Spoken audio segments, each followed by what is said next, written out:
Good morning, students. Welcome once again to Pedagogical Content Knowledge in Biology.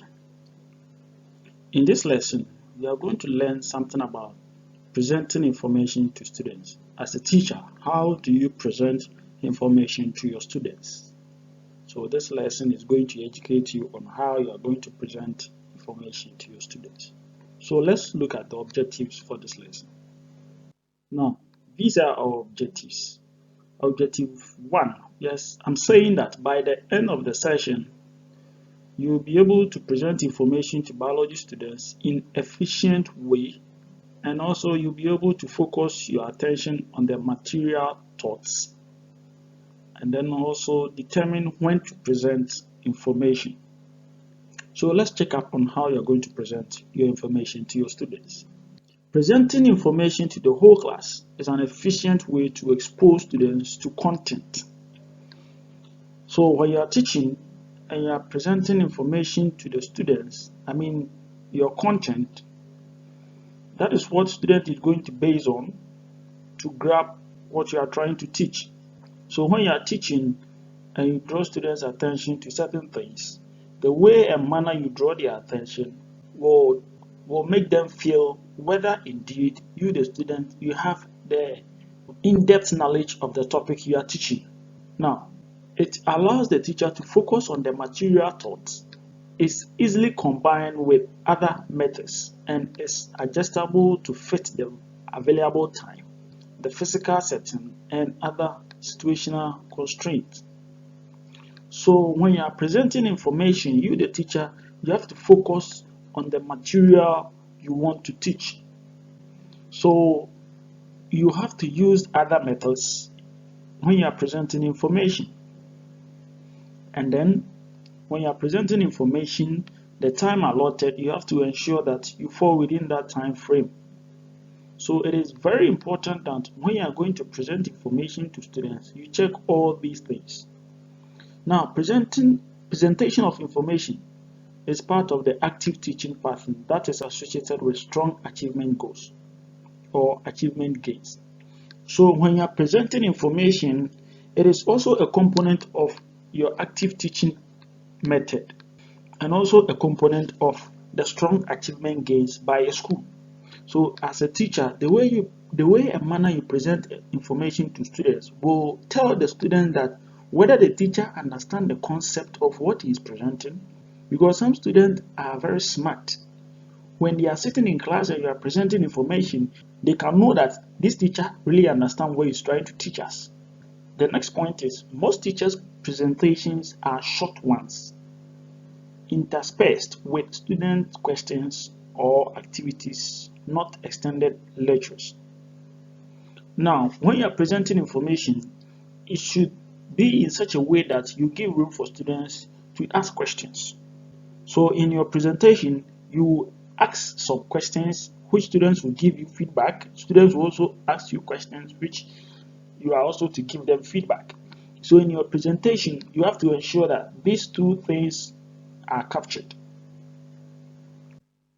Now, when to present information? When do you present information? So educators have always been ambivalent about information presentation, especially when it is stereotyped as the use of lecture method.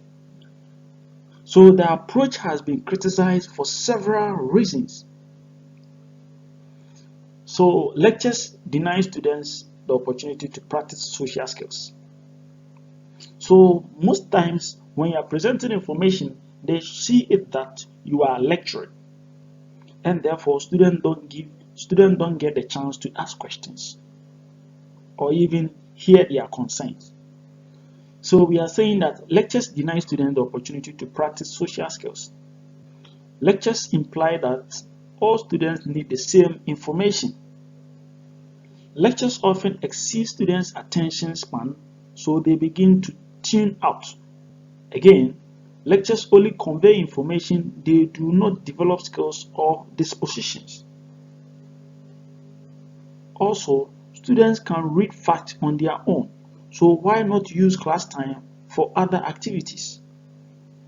So the approach has been criticized. Using lecture method has been criticized for several reasons, and these are the reasons I have outlined in my slides.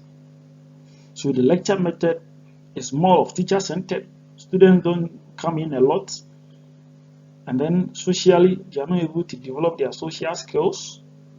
They are not able to ask questions enough. The lecturer talk and talk and talk, and students listen. They become passive learners in the classroom.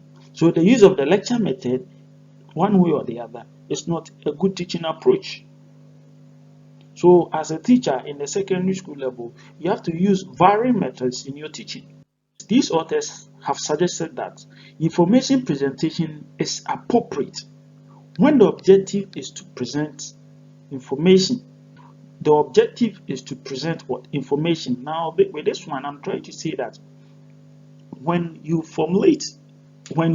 state your objectives, that this is this and this and that you want to achieve, and then you present the information within your objectives, your presentation is very nice. But when you do the other way around, it makes your presentation unstructured and unorganized or disorganized. So the information is not available in a readily accessible source. When the information is not available in a readily accessible source, that is when you present information. When students are not getting the material, then you present it to them. 3, I'm saying that the material must be organized in a particular way.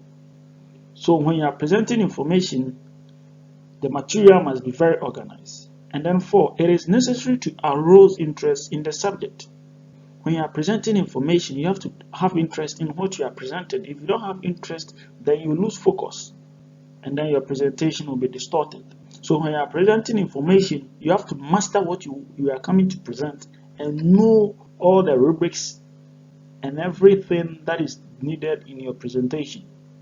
Now, it is necessary to introduce a topic before students read about it on their own, or to provide instructions about a task. So when you are coming to teach a topic, you give students a reading assignment. They go and read before you teach or you introduce the topic to the students.